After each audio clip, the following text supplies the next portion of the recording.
Dios nining takna sa atong pagsimba mga kaigsunan. Happy Sabbath natong tanan. Og mayong buntag sa tanan natong mga kaigsunan. Okay ra mo diha sa likod? Mabati ra ninyo diha? Ang inyong smile klaro kaayo dire. Atong pasalamatan og daygon ang Ginoo nining panagkatigom sa mga alagad sa Dios nga gihimo dinhi sa distrito sa Sugod Sugod area. Pinanguluhan ni Pastor GC Garson atong mabtikon nga district pastor mga kaigsunan. Og ato usab salamatan ang tanan nga mga pangulo sa iglesia. Adventist Association of Churches, mga kaigsunan nga mga opisyalis, dahang salamat sa inyong initiative nga inyo kining ginahimo alang sa pagpalambo sa espirituhanon nga pagkinabuhi sa atong mga kaigsunan. O gikan sa pandemic murag first ni nga association nga gihimo sa distrito. O ang primero nga naghimo og federation mga kaigsunan usa ka semana ang FACET. Ang pinakadako nga federation sa tibuok East Visayan Conference. Ang Isabel, Ormoc, Cananga, San Isidro, Ormoc Merida, Ormoc Albuera, ug Metro Ormoc. 5 ka district mga kaigsunan. Sila ang pinakaunang naghimo og federation human gayod sa pandemic datong nilabay nga semana. Pero wala ko nakatambong dito tungod kay didto man mi og Mindanao. Bago lang yun nahuman ang Congress dito mga kaigsunan. Mga sobra 30,000 ka mga tao, ka mga kaigsunan ang nagtambong. Sige mi gunahuna unsaon na lang karong sunod tuig. Kay kadtong Congress karon, di ba? AY man to. Youth Congress, AY Adventist Youth Congress. Sunod tuig is SSD-wide Sabbath School Congress. Wow! Tibuok division 14 ka mga nasod, mga kaigsunan. Mutambong sa Mountain View College sa sunod tuig. Inyo nang pangandaman. Dili na ako nga department, pero ato nang hisgutan, mga igsoon. Pila na ka Congress? AY, Sabbath School, ang Hour of Worship Congress ka, no? Naabay Divine Worship Congress, kaya doon na may AY Congress. Doon ay Sabbath School Congress, ang Divine Worship Congress ka. Perte na taling daghana, basig tuan na ta sa langit. Oh. So, karong buntaga mga kaigsunan, akong gitunol kaninyo ang buhi o madasigon nga pagpangumusta gikan sa atong mga pangulo, sa atong kaumhan sa East Conference, ang atong pangulo, atong president, si Pastor Sammy Salyoman, ang atong executive secretary, Pastor Magpusaw, ang atong treasurer, Ma'am Laarne De Leon. Ato usab sila karon sa ilang nagkalain-lain nga mga appointments mga kaigsunan. O sa matag panahon nga kami makabisita sa nagkalain-lain nga distrito sa atong kaumhan sa Ephesian Conference, atong ginadala ang mga pagpangumusta gikan sa atong buhatan. Atong pasalamatan ang presensya usab sa wakay maklaro da. Presensya sa atong mga official nga invited singers. Naa sila sa singing ministry mga kaigsunan. Nitabok sila og laod para lang makigkauban nato nining pagsimba nato ngadto sa Ginoo. Salamat. Fishers of men. So nindot man gyud ining makakita na tao artista Brother Danny Boy, no? Si Brother Danny Boy kana naa sa nakablo sa tubangan. Usa ko kasemana nagpuyo ana diya sa ila tungod kay do na tay wali nga gihimo ang pirmi ipatukar og iyang kantahon kanang inyong mga kanta.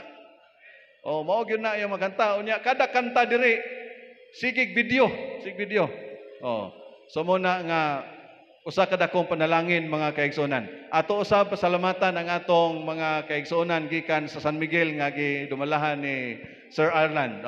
Sir Arlan, salamat sa inyong presensya. Niya ang atong mga actually bag-o pa ni sila mga kaigsunan nga nahimong membro sa atong iglesia, ang mga executive assistant, no, ni atong tinahod o pinlangga nga mayor sa San Miguel, Mayor Norman Sabdao. Ato patindogon be ang atong mga bisita gikan sa San Miguel. Oh. So kining duha mga kaigsuonan nga naka-long sleeve nga niya sa tubangan, mga executive assistant ni sa LGU sa San Miguel. So mga, I think pila pa lang ni sila katuig, Sir Arlan. Mga usa pa lang, 1 year pa lang gikan sa ilang bautismo mga kaigsuonan, pero madasigon sila nga ni pakigbahin sa mga buluhaton sa ato iglesia. Daghan kay salamat kauban sa ilang tagsa ka mga pamilya. Oh. So bulahan kita mga igsoon tungod kay kita na panlanginan sa mga gasa sa Dios pinaagi sa mga alawiton. O daghan pang alawiton atong mabatian karong hapon tingali. Oh.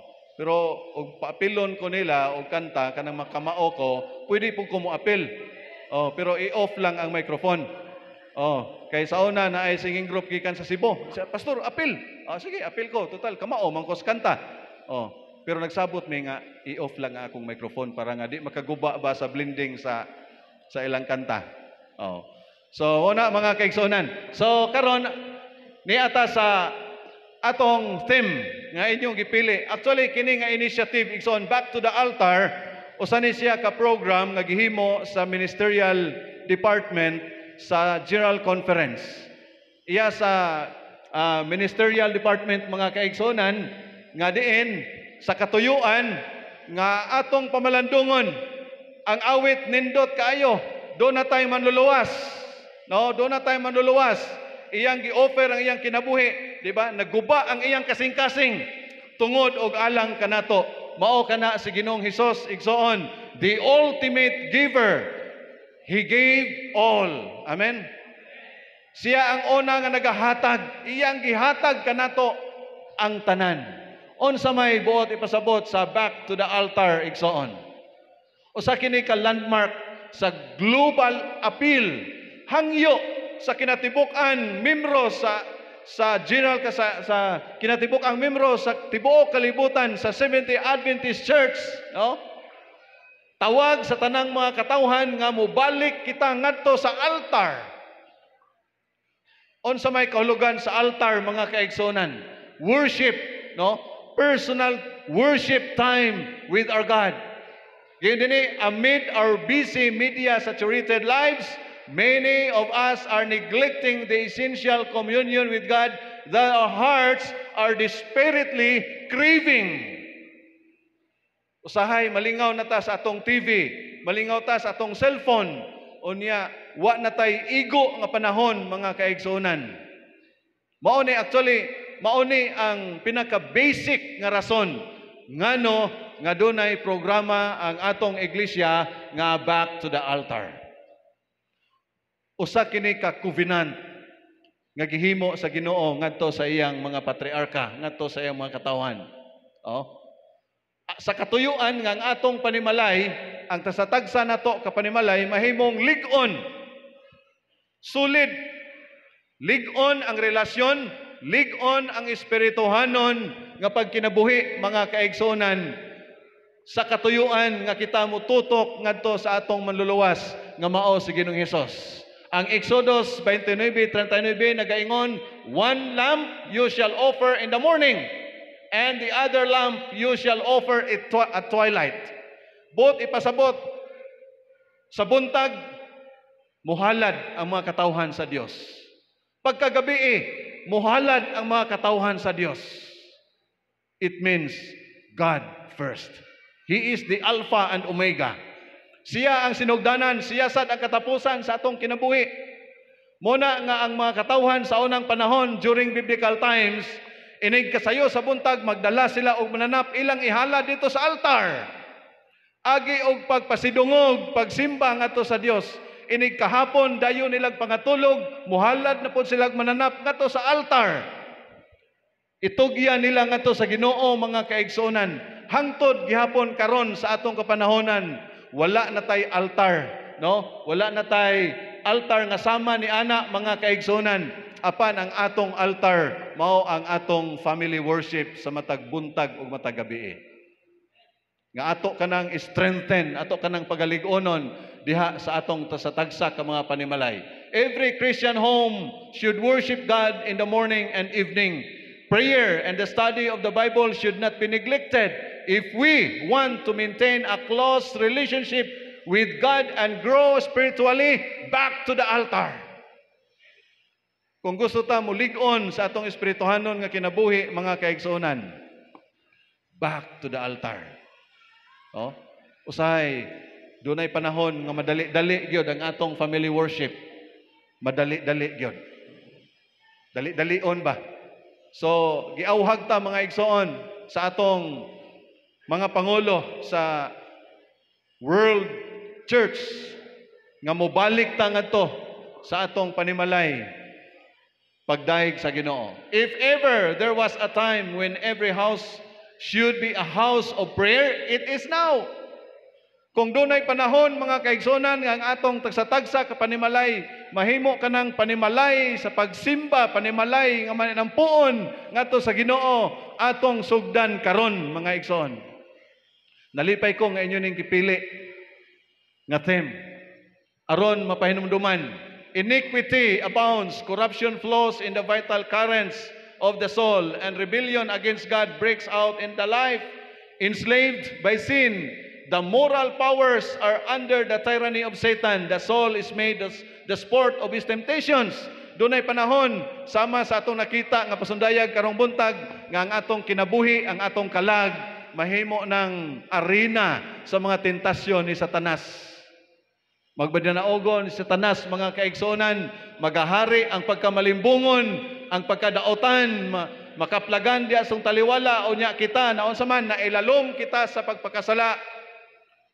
Muna giawha kita nga mubalik kita ngadto sa altar sa Ginoo. The soul is made the sport of temptations, and unless some mighty arm stretch out to rescue him, man goes where the archangel leads the way. Kung dili lig-on ang atong espirituhanon nga kinabuhi mga kaigsuonan, ang Dios naghimo og covenant ngadto sa kang Noe. Kang Noe, unsay gihimo ni Hiyuba ngadto kang Noe? Gipahimog arka. Motoy covenant, no? Aron nga ang tanang tao unta maluwas, apan ang mga tao wala motuo. Apan ang panimalay ni Noe mga kaigsuonan maoy naluwas. Di ba? Panimalay ni Noe maoy naluwas. Na ang kapinan sa kang Noe mga kaigsuonan. Genesis chapter 6 verse 18, but I will establish my covenant with you, and you shall go into the ark, your sons, your wife, and your sons' wives with you. In the case of Noah, we can see the idea of a covenant relationship between humanity and God. So God is fulfilling His divine purpose, made a covenant as an expression of His relationship with Noah. And that was divine, redemptive covenant relationship with God and Noah. Muna mga kaigsuonan, human nga giluwas si Noe sa Dios dito sa arka. Pagkahuman sa arka, human sa lunob, unsay gihimo ni Noe? Nagtukod siya og altar. Nagtukod siya og altar mga kaigsuonan. No? Ang covenant mabasa sa Old Testament 287 times. Bireth sa Hebrew nga pinulungan. Buot ipasabot binding relationship sama sa relasyon sa bana o asawa. Mauna ang covenant mga kaigsonan. Unya kana nga covenant mauusab kana nga covenant ang niya kanato. In the biblical covenant, it defines a divine relationship. Kining atong pagpangalagad sa Ginoo mga igsoon, it is a divine relationship. It is a redemptive relationship. Relasyon kini nga makaluwas. Gawas nga giluwas ta sa Ginoo, iya pagyutang gisustentuhan kung unsa ang atong mga panginahanglan. Di ba? Mauna nga covenant si Abraham mga kaigsuonan. Si Abraham, sana to? Gihimuan og covenant sa Ginoo. And I will make my covenant between me and thee, and I will multiply thee exceedingly. Ako kang padak-on, pahalaparon ang imong kaliwatan. Gani si Noe, si Abraham mga kaigsunan, gilimbungan siya sa iyang umangkon si Lot. Pili. Unya si Lot kay bintahoso man kayo. Gipili ang kapatagan, ang nindot kayo nga lugar. Ingon si Abraham, ako diri ko sa mga batuon. Ari ko diri. Pero ang gipanlanginan og daghan sa Ginoo si Abraham. Ingon ang Dios, and I will bless them that bless thee, and curse him that curseth thee. And in thee shall all families of the earth be blessed. Si Abraham mga kaigsuonan nagtukod og altar bisan diin siya dadon sa Ginoo, bisan diin dapita Pastor Garson kung ibalhin si Abraham ngadto sa distrito Sinunangan, pag-abot dito magtukod siya og altar. Ang altar ba nga katong mga gipatong-patong nga bato, nya maghalad sila sa Ginoo, magsimba sila sa Ginoo. God promised to enter into a close relationship with Abraham because he already found him faithful, obedient. Sama kaninyo, sama kanato mga kaigsuonan. Ang Dios muhimo og covenant relationship, close divine relationship between us and our Savior. Nganuman, nakaplagan mo nga matinumanon. Nakaplagan mo mga kaigsuonan nga mga faithful sa relasyon diha kaniya. Busa, kining mga tawhana nagapaabot sa pagbalik sa Ginoo. Sama kanato, kita nagapaabot sa pagbalik sa Ginoo. Mapuslanon ang atong pagpangalagad o dili mapuslanon ang atong pagpangalagad kung kita mapakyas sa katuyuan sa atong pagpangalagad mga igsoon. Tito 2:13 nagaingon, looking for that blessed hope and the glorious appearing of the great God and our Savior, Jesus Christ. Mauni siya igsoon ang climax sa tanan natong mga pag-antos, tanan natong mga pagsakripisyo, tanan natong mga pagpangalagad. This is the climactic hope of God's blessed people. Ang pagbalik sa Ginoo. Mauni mga kaigsuonan. Dunay usa ka scientist. Kinsa man ni? Si Dr. Einstein. Si Dr. Einstein mga igsoon, usa ka panahon isakay siya og train. Unya ang crew sa train inunta konduktor. Ang konduktor miduol sa tiguang. Ingon nga, "Sir, kaila ko sa imo. Kaila ko sa imo. Asa ang imong ticket?" Kay nagsakay man siya train. Oh, asa ang imong train ticket? Unya ang tiguang mga kaigsunan sigig ukay-ukay sa iyang bag. Wa gyud niya. Siya, "I know who you are. We all know who you are. I'm sure you brought a ticket. Don't worry about it." Kay sige siya ukay-ukay si Dr. Einstein igsoon, wa gyud niya maagii ang iyang ticket. Ayaw na lang na, pasagdi na lang na. Pasagdi na lang na, ingon ang konduktor. Ayaw na lang to pangitaa ang imong ticket kay balo ko og kinsa ka. Oh. The conductor rushed back and said, "Dr. Einstein, don't worry, we know who you are." Kay paglakaw na sa konduktor, si Dr. Einstein mga kaigsunan, sige gihapon siya og ukay-ukay siyang bag kay nangita lagi sa iyang ticket sa train. Ingon ang konduktor, "Ayaw nagkabalaka anang imong ticket. Kabalo man ko og kinsa ka." The scientist looked at him and said, "Young man," nitanaw ang scientist si Dr. Einstein sa konduktor. Ingon siya, "Young man, I too know who I am. Kung nakaila ka nako, ako pod nakaila po ko og kinsa ko." Ingon si Dr. Einstein. "But the problem is, what I don't know is where I am going." Nagsakay dai siya train mga kaigsunan, wa siya kay bawog asa siya paingon, asa siya munaog. Oh. Usanay ka istorya sa iyang kinabuhi mga igsoon. Usa ka scientist nagsakay train, wa siya kay bawog asa siya paingon. Pero kini nga iglesia mga kaigsonan, kahibalo ta og asa ta paingon. Asa ta paingon, di ba? We know certainly where we are going. We will be going home. Mupauli kita mga kaigsuonan ngadto sa langitnon nga puloy-anan.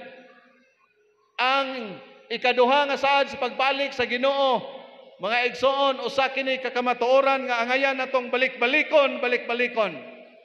We will be studying this morning about the second coming of Christ sa perspective dinhi sa sulod, dili sa gawas. Moingon ta giwal balik-balik naman na pastor og wali nato panahon do na tay mga crusade, do na tay mga evangelistic effort. Pero kini igsoon dinhi sa sulod ato ning tun-an mahitungod sa atong enrich, no? Sa sulod nga pagtuon mga kaigsuonan kinahanglan atong balik-balikon. The Bible reveals God's eternal plans. The predictions of the biblical prophets told us what will happen in the future. Nagaingon ang 2 Pedro 3:1-2, Beloved, I write to you this second epistle. Ako kining ginasulat kaninyo. No? Manggihuna-hunaon kamo niining mga pulong nga sinulat sa mga propeta o mga pagtulunan nga iya sa mga apostoles sa Dios. Kini nga pagtulunan mga kaigsuonan nahitabo ni ginapaabot ni bisan sa mga apostoles sa Dios. Unya karon sa atong kapanahonan, scoffers will come in the last days saying, where is the promise of His coming? Dunay mga mayubiton. Mabiyay-biyay, dugay na nang saad sa Ginoo nga mobalik, wa pagyud mobalik. In the last days, the idea of second coming of Christ will appear ridiculous to many people. It will be a subject of ridicule and skepticism. Mura ba og tinuod unta ni nga kamatuoran pero nahimo nang murag yaga kay daghan namang niingon nga tuanan ni balik na tuad dito. So ang tao bisag tinuod ni siya nga mensahe, ang uban gilaay na. Dili na mutuo mga kaigsuonan mahitungod sa pagbalik sa Ginoo. Pero kini nga iglesia lig-on ang atong pagtulunan nga mobalik gayod ang Ginoo. Ako na ning ginadala sa uban nga ilustrasyon mga kaigsuonan nga kining maong tao usa ka tiguang sa Amerika, usa ka tag-iya sa family radio sa Amerika mga kaigsuonan, nagamensahe siya nga ang kalibutan matapos diadtong 2012 no more 2012 May 21, 2011 matapos ang kalibutan. Mo na iyang mensahe mga kaigsuonan. Si Harold Camping, ingon siya, the rapture, the judgment day would take place on May 21, 2011, 6 p.m. and that the end of the world would take place. Kaya mo lang na, doon ay nagwali nga May 21, 2011 matapos na ning kalibutan na, no more 2012. Nahimo ni siyang banner story mga igsoon sa mga dagko nga mga TV station sa mga pamantalaan sa Amerika ug bisan dinhi sa ato sa Pilipinas na ining mga tuiga. Kini daghan nga mga tawo nga nisuportar niya nagdala og mga placards nga ang kalibutan matapos na niining pitsaha mga igsoon. Pero wa gyud ni matuman. Nahimong bakakon si Harold Camping, usa kini siya ka pastor mga kaigsuonan, nga nagmensahe nga matapos na ang kalibutan. Deadly aftermath of Harold Camping's May 21, 2011 Judgment Day prediction unconfirmed. Ang iyang mensahe nga mobalik ang Ginoo danang pitsaha wala matuman. Ridicule, nahimong ridiculous. Nahimong igayaga sa mga tao nga seryoso nga nagpaabot sa pagbalik sa Ginoo mga igsoon. So the second coming of Christ is not based on idle speculations. Dili nang bana-bana lang. It is not based on a vain wish or human philosophy. Dili lang sa filosofiya sa tao. It is based on the unchangeable, reliable, certain promises of God's Word. Kinahanglan anchored, rooted, na pundar dia sa pulong sa Dios mga kaigsuonan. Si Mark Finley nagaingon, the second coming of Christ reveals the tremendous truth that all history is moving toward one glorious and climax, one final destiny of God's people. Unya kining second coming of Christ mga kaigsunan, gi-mention kini 1,500 times in the New Testament. No? In 25 verses sa New Testament, kada bersikulo naghisgot og second coming of Christ. 1,500 times in the New Testament gihisgutan ang second coming of Christ. 100 years before his birth, the psalmist David predicted that Jesus would come once to die for the sins of humanity. Usa ka libo ka tuig, usa pa nagpakatao ang Mesiyas mga kaigsunan. Si David, Salmista David, iyan ang gipredict, no? Nga dunay manluluwas. Our God shall come and not keep silent. Muanhi ang atong manluluwas. Si Propeta Isaias nagaingon, say to those who are fearful-hearted, katong mga maluyahon o kasing-kasing, ingon dinhi, be strong, do not fear, behold your God will come, He will save you. Pagkaanindot sa mensahe sa propeta mga kaigsunan, ayaw kamo kahadlok, oh? Magmalig-on kamo, aniya ang atong manluluwas, magaabot og magaluwas kanato. Wala pa si Jesus matao ana.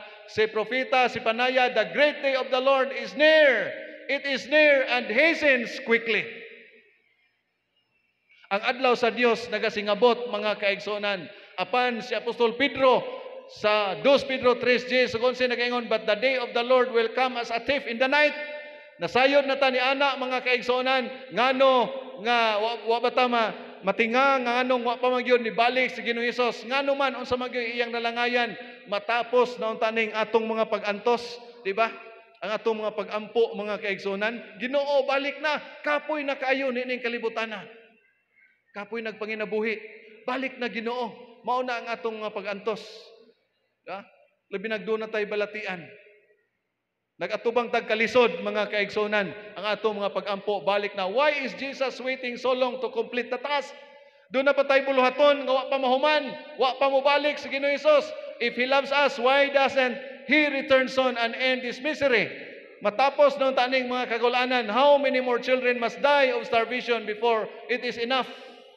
Daghang mga matay pa mga kaigsunan, mga kabataan nga mag-antos sa kalisod. Wa pa gihapon mo balik ang Ginoo.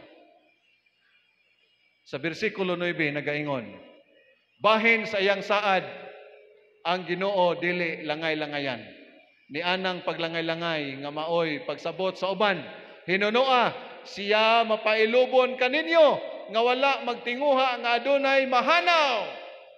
Ang Dios mapailubon kanato nganuman kita mga kaigsuunan dili pataangayan balikan sa Ginoo.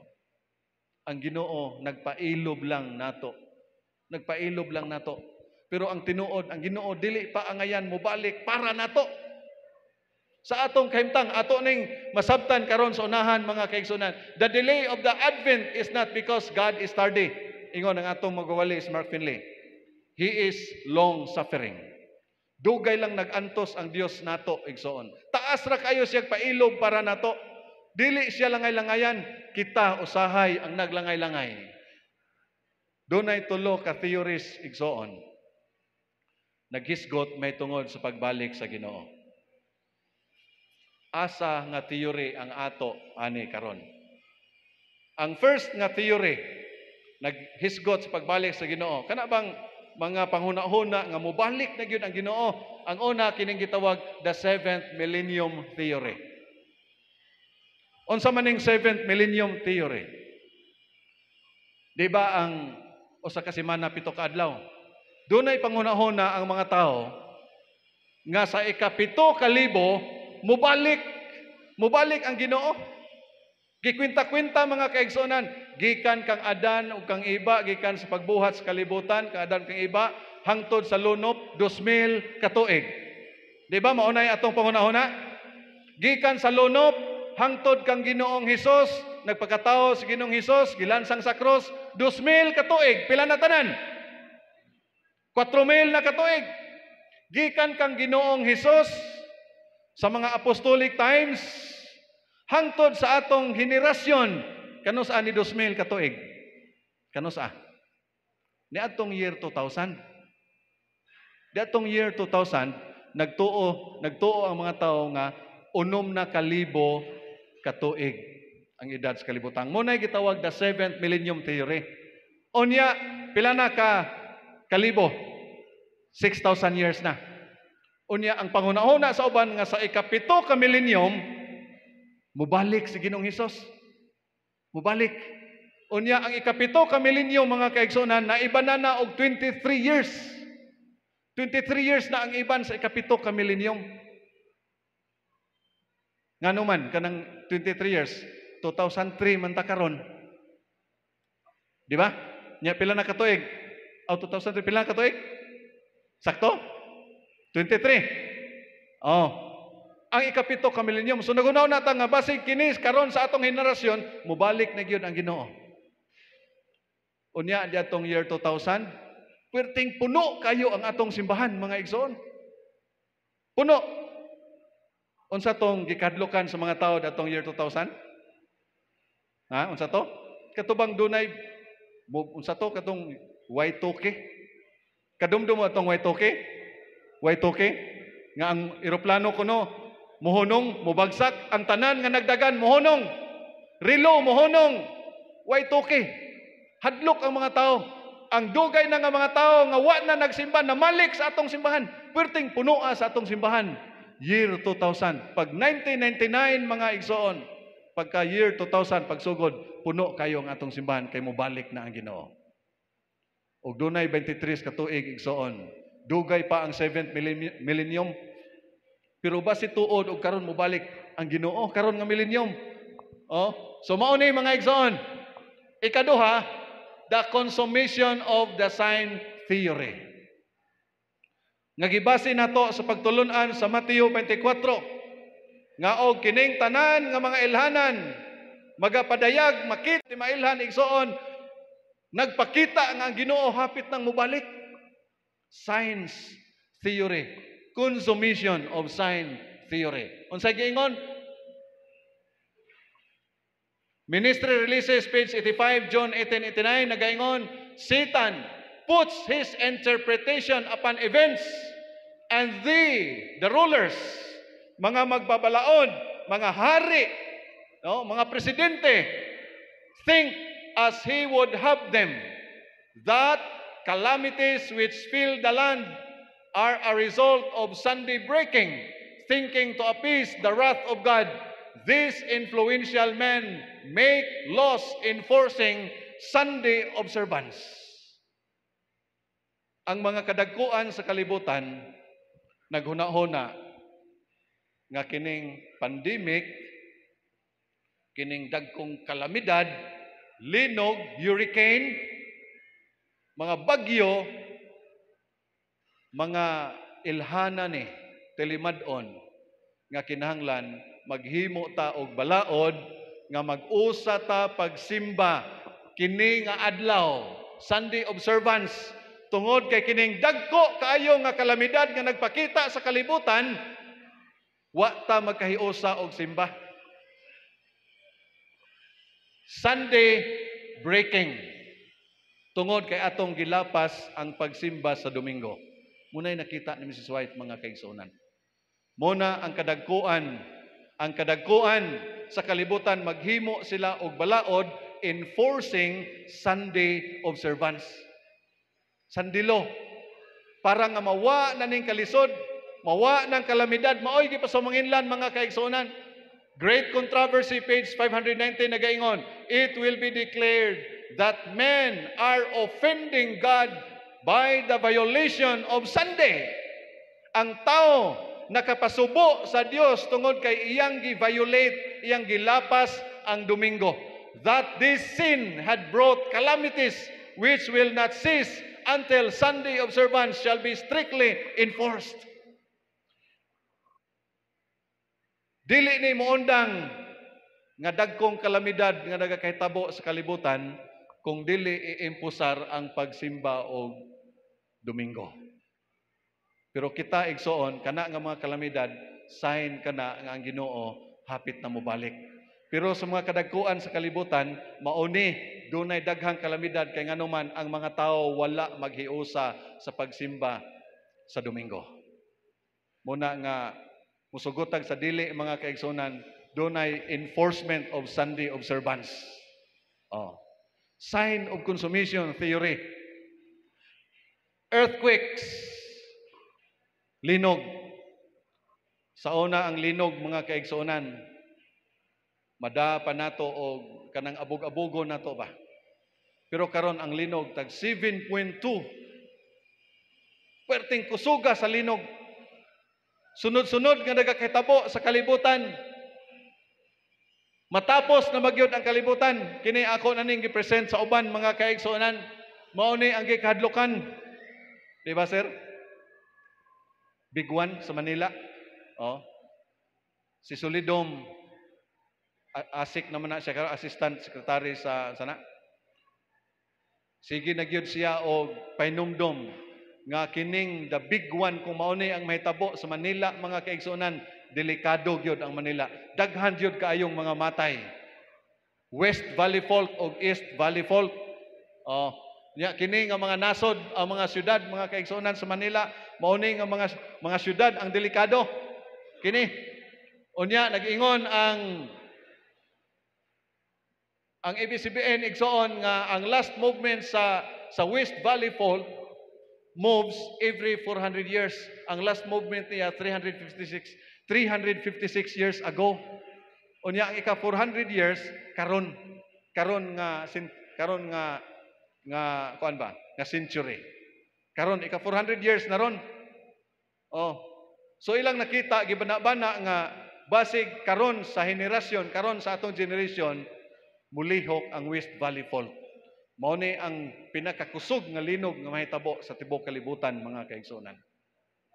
Posible linibo nga mga tao ang mga matay.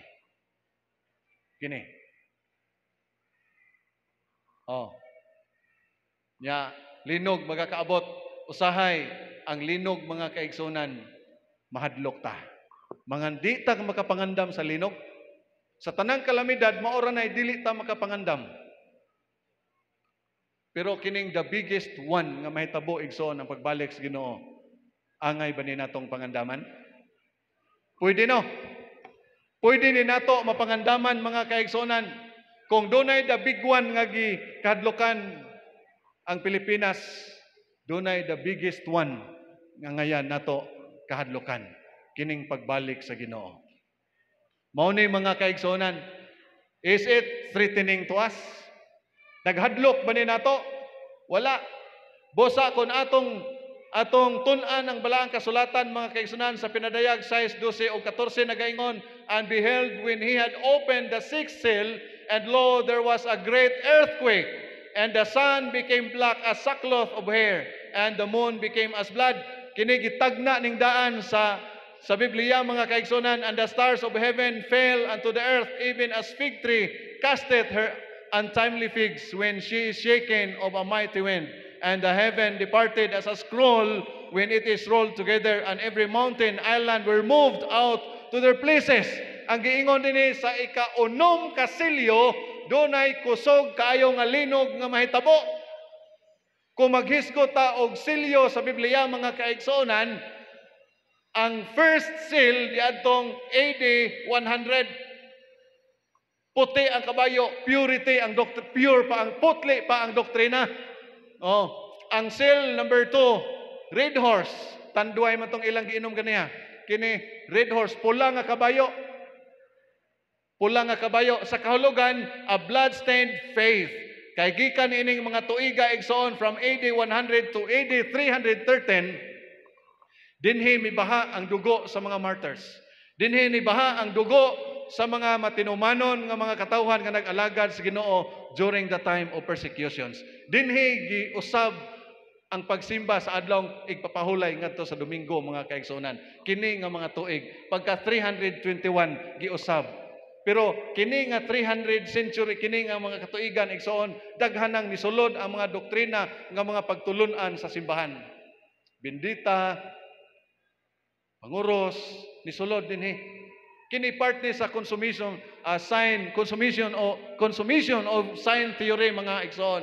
Kini sunod, Satan strategy inflict persecution. Mao na ning mga tuiga ang seal number 3, black horse, a compromised faith. Nining panahon na ang mga matinumanon wa na gyud sila mahimo, nanago na lang gyud sila.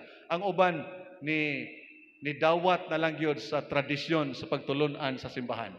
Salvation through Christ was replaced by the requirements of the church. Ang kaluwasan dili na kang Kristo kundi madawat na nimo pinaagi kung unsay himuon sa tao. Unsa na siya nga misa sa mga patay, no? Mao ni nga mga pagtulunan mga kaigsuonan. Ang doktrina nawala na, ang tinud-anay nga doktrina og dinhi sa seal number 4, did faith. Patay na gyud ang pagtuo sa mga martyrs mga igsoon. The union of church and state nining panahon na. Sa seal number 4. Silyo numero 4. No? Naghiusa na ang iglesia o ang gobyerno. Muna ang gobyerno mo implement kung unsa ang balaod sa simbahan.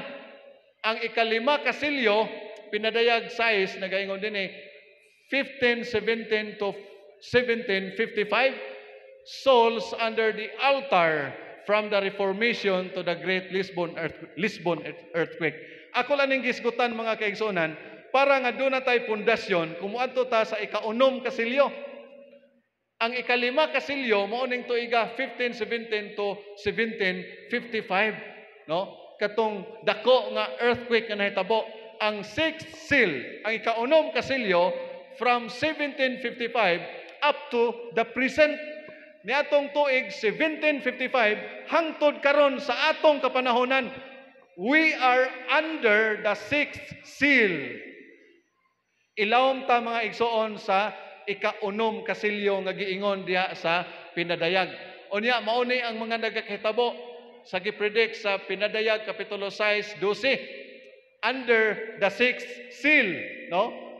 Pag-abot gyud sa ika-unom kasilyo mga kaigsuonan, nagaabot pud ni nga mga panghitabo, Lisbon earthquake, Portugal earthquake, mao ni siya darkening of the sun and moon, falling of the stars. Nag-abot ni mga kaigsuonan panahon sa sixth seal. Kano sa atong sixth seal? From 1755 hangtod sa atong panahon karon up to the present. Mao ni igsoon. Doon na tayo diagram nga ipakita ninyo. Kini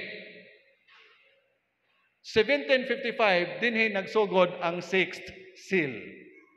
We are living under the sixth seal according to Revelation chapter 6.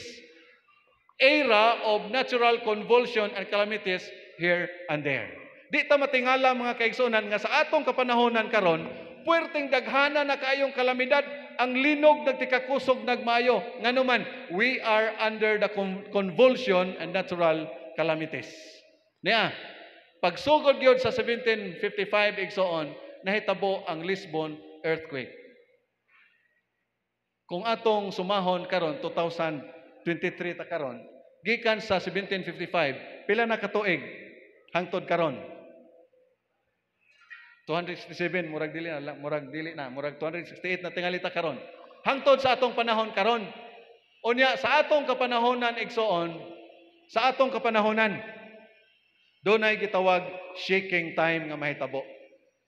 Usugot ta og sa dili, dunay shaking time. Kini. Ilawom na sa ika-unom kasilyo under the sixth seal. Sa ato na karon nga henerasyon.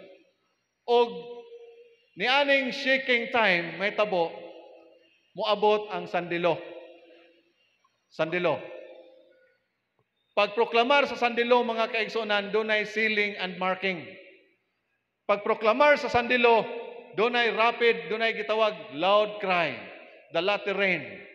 Kanang katapusang pagbubo sa gahom sa balang espiritu, no? Nga ang mga katawhan sa Dios makadawat sa gahom sa balang espiritu. Pero karon sa atong kapanahonan mga kaigsuonan, we firmly believe, kita nagatuo nga dunay individual nga nakadawat o nabubuan sa latter rain. Individual. No? Tagsa-tagsa nga nakadawat na sa bubo sa gahom sa balang espiritu. Kung mabubuan na sa gahom sa balang espiritu ang iglesia, mga kaigsonan, close of provision. Moabot na ang provision. Mo ni ang summary lang ni nga diagram igsoon. Pag abot sa close of provision, ang mga matarong mupadayon sa pagkamatarong. Ang mga dautan magapadayon sila sa ilang pagkadautan. Gisira na ang kaluwasan. Si Ginoong Hesus mugawas sa balaan nga sanktuaryo, sa sanktuaryo sa langit. Human na ang investigative judgment, mga igsoon. Niining panahon na. Unya human sa close of provision, kining close of provision, ang mga linuwas, silyado na.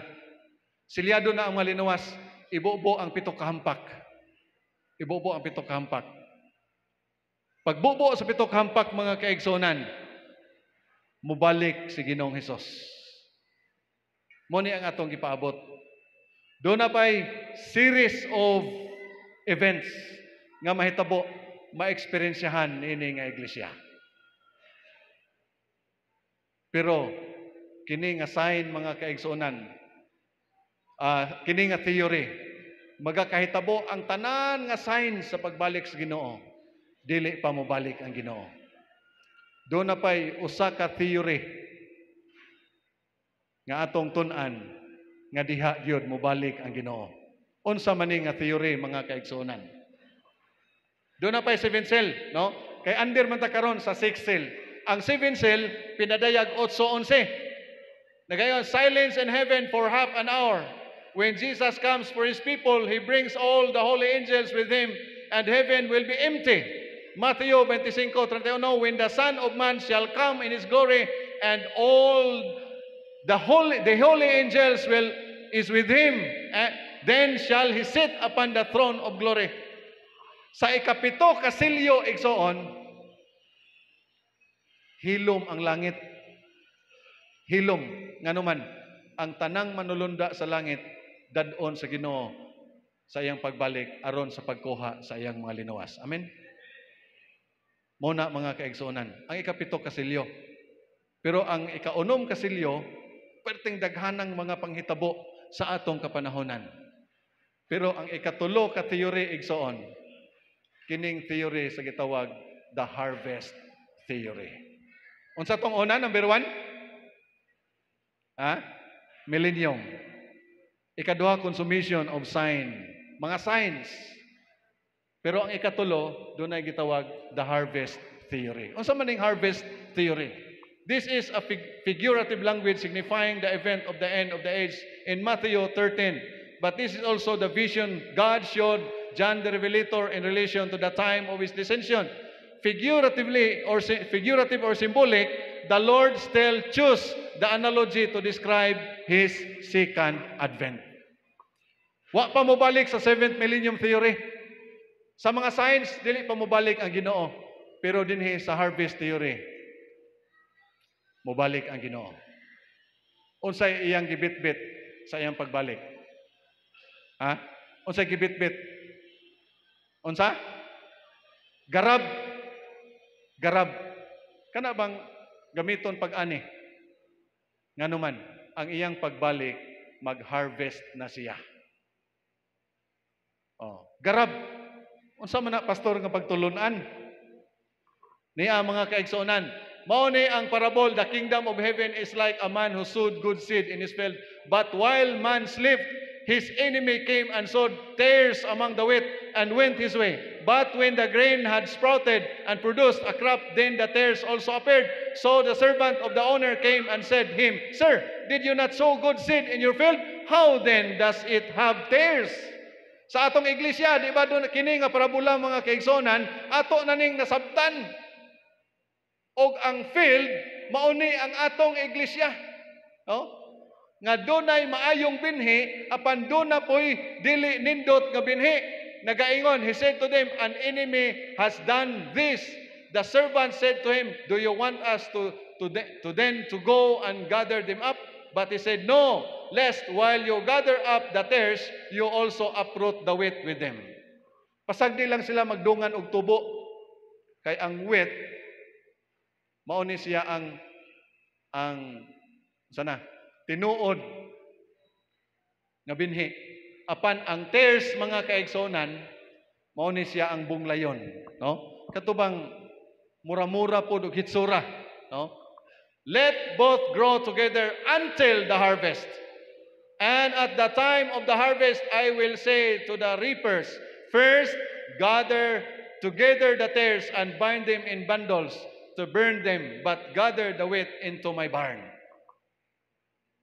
Kung ato ning tun-an contextually mga kaigsonan, naghisgot ni sa pagbalik sa Ginoo. Oh. Dili pa harvison tungod kay dili pa hinog ang harvestonon mga igsoon. Kung atong tun-an, unsa man daay ning tares, gitawag ni siya zizania, bearded darnel, or genus Lolium. This common Palestinian plant grows about 2 feet tall. Mura po ni siya og kanaog sa humay sa atong pinulungan. Mura po ni siya hitsura sa humay. Di ka kaybaw nga humay ba ni og dili? Oh, yeah. Only when the plant matures and the seed of the darnel turn into black, it is easy to tell the difference. Kung mo matured na ang tanom, imo nang ma-determine kung kini siya humay ba ni, nya kini siya sagbot ba ni. Kung matured na ang tanom. Pero kung dili pa matured ang tanom, dili ka ka-determine, maumaora sila og hitsura. Maumaora hitsura mga kaigsonan. These seeds are poisonous. And if eaten, produce nausea, diarrhea, convulsions, and sometimes death. The tares are explained as being the children of the wicked one, because they resemble him in character. This graphic parable lends itself almost perfectly to the spiritual truth illustrated by it. Unsa kuno? Kini di ay bunglayon mga kaigsonan o kining unsa nang tares kani? Sa Bisaya? Bunglayon, trigo. Oh, trigo o bunglayon, puro pareha la. Pakisama kini siya sa mga anak sa Dios. Unsa kuno?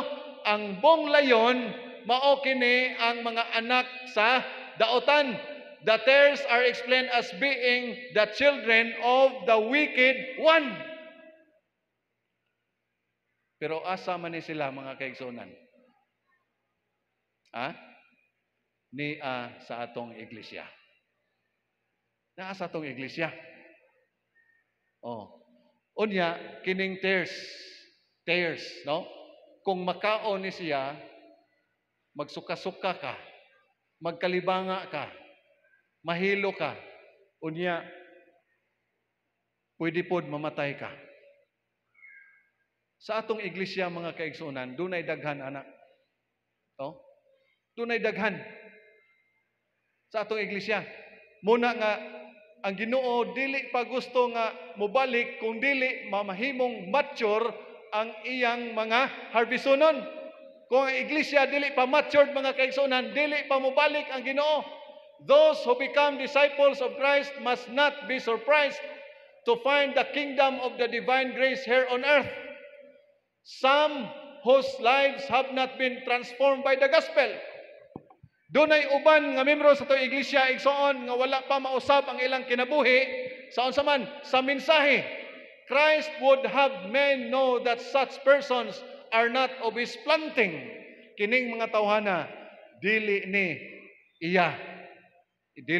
iyang tanom, and their lives are not the product of the gospel sin. Ang ilang mga kinabuhi dili kini resulta sa binhi sa mensahe sa kamatuoran.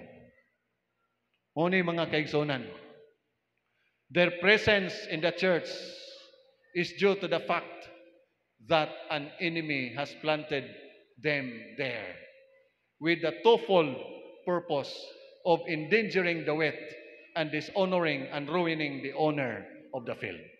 Mga kaigsonan, dili ta matingala. Kining ato pagpalig-on sa atong pagtuo samtang ta nagapaabot sa atong Ginoo. Moingon ang uban, dili ko mosimba tungod kay nahiubos, na diskoryo. Tares. ang hinungdan mga kaigsunan tungod kay dunay bunglayon sa atong iglesia. Dunay bunglayon. O ang rule sa bunglayon sa atong iglesia, mo nay mo poison sa atong iglesia. Mo nay mo guba sa atong iglesia. Mo na nga ang Ginoo mo balik kung kitang tanan mahimo nang mature. Sama sa usa ka tanom, sama sa usa ka inunta humay mga kaigsunan, bisan ka nang imong humay gikuso-kuso sa bagyo na tumba. Unya dili pa kayo siya guwang. Dili pa hinog. Anihon ba na nimo dili? Dili gyud nimo anihon nganuman. Gikuso-kuso na sa bagyo. Di gyud kamo ani. Kay anihon nimo maalkansi ra kag samot. Wala man kay makuha. Nganuman dabong pa. Sumubalik ang Ginoo mga kaigsunan kung guwang na ang iyang anihon. Kanus-a man kani may tabo mga kaigsunan. In the field, this field is the world. It is true that in the world today there are both tares and wheat, but that is to be expected. Here Christ refers particularly to His church. Unsa kuno? Kini nga iglesia mga kaigsunan, God's own special field. Kining iglesia mao ni ang kaumhan sa Dios. Mao ni ang iyang anihon, mao ni ang iyang balikan mga kaigsunan. It would be noted that this parable represent the kingdom of heaven. This is the present kingdom of divine grace, the church of God on earth. Kini nga iglesia mao ni ang field sa Ginoo. Christ Object Lesson page 70. Mao na mga kaigsunan, magmainampoon ta. Back to the altar. Atong himuon igsoon nga ang atong espirituhanon nga kinabuhi mahimong maligdong. Mumature, muhamtong, no? Kana bang dili na tadali mangluod? Oh, dili tadaling mahiubos. Dili tadali na nga mabackslide. Masubo ta mamati mga kaigsunan nga dunay mawala sa atong iglesia nganuman tungod naluya tungod ra pod sa isig ka membro sa iglesia. Tinuod dili? Tinuod. Nganuman dunay wheat og tares. Dunay bunglayon og trigo sa sulod sa atong iglesia. Og sa atong gisgutan kaganiha nga giingon ni Mrs. White mga kaigsuonan, kining trigo kining bunglayon nga niya sa sulod sa iglesia, poison ni. Poison. Niya sila sa sulod sa iglesia apan dili sila unsa man. Ang ilang kinabuhi wala mausab sa kamatuoran. Wala usab sa kamatuoran. Muna nga mobalik ang Ginoo igsoon kung kita hinog og angayana nga anihon dadon sa Dios ngadto sa langit. Muna mga kaigsuonan ang katuyuan. 2 Peter 3:11, what manner of persons you ought to be in a holy conduct and godliness? Unsa tang klaseya sa pagkatao ang atong Dios nun nga kinabuhi. Therefore, beloved, looking forward to these things, be diligent to be found by Him in peace, without spot and blameless. Kita magapaningkamot mga kaigsuonan nga makaplagan kita nga mga matinumanon, makugihon sa mga buluhaton sa iglesia. Kanang dili ta magsigig bagutbot igsoon ang atong iglesia, pertig yung daghanang buluhaton. Unya usahay kapuyon na ta. Usahay di na ta musimba kay di ta kaamot, dunay mga amutan. Kabahin na mga kaigsuonan, no? Therefore, beloved, looking forward to these things, be diligent to be found by Him in peace. Magmilinawon kita without spot and blameless. Makaplagan kita nga walay buling o mansa. No? Mga kaigsuonan, ang saad sa Ginoo nga siya mobalik, buhi pa ba diha sa atong kinabuhi? Prisko pa ba sa atong pagtuo? Wala pa ba ta mga luya mga kaigsuonan? Manghinaot kita nga kita nagapabilin nga lig-on ug madasigon sa atong iglesia samtang kita nagapaabot sa pagbalik sa Ginoo. Musugotag sa dili ang Dios mobalik. Doon ako'y paborito nga illustration igsoon. Na ako naning gibalik sa uban. Tungod kay kini mahinungdanon kaayo nga illustration. Datong Mayo 12, 2008 dunay earthquake dito sa China. Di ba? Sign theory, earthquake. No? Dunay usa ka tawo, iyang gihatod ang iyang asawa dito sa mall. Ingon iyang asawa nga, "Daddy, ihatod ko ngadto sa mall."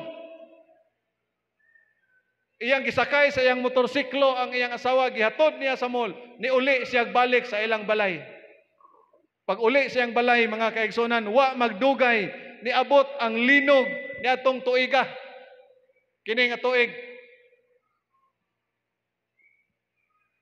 Saan naman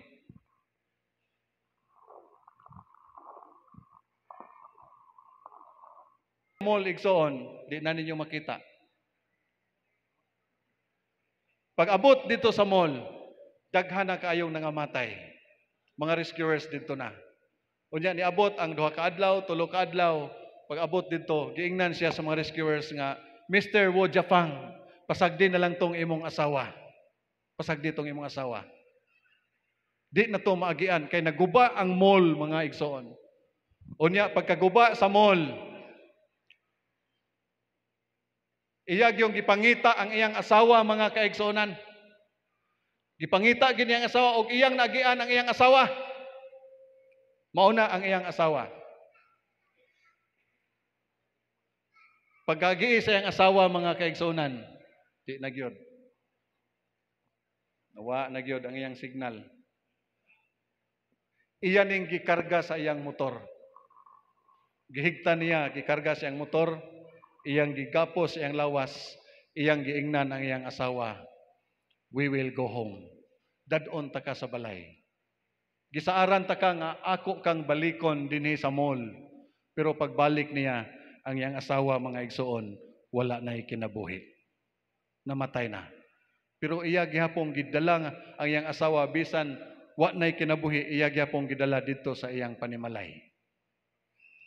Ang illustration, igsoon, nagsulti mahitungod sa saad ni Ginoong Hesus. Kung maabtan ta ni Ginoong Hesus nga buhi, labing maayo. Pero kung maabtan ta ni Ginoong Hesus nga wa na tay kinabuhi, labing maayo ang iyang saad kasaligan. Matinumanon siya sa iyang saad, igsoon, nga iya kitang dadon didto sa iyang puloy-anan. Ang Dios, mga kaigsunan, nagahandom kanato nga kita magapabilin nga hamtong diha sa atong pagtuo o pagpangalagad. Unya siya magapadayag sa dili madugay. Pagkuha sa iyang malinuwas, dadon ngadto sa langit nun nga puloy-anan. Ang Dios magapanalangin kanatong tanan, mga kaigsunan, nining atong takna sa atong pagsimba.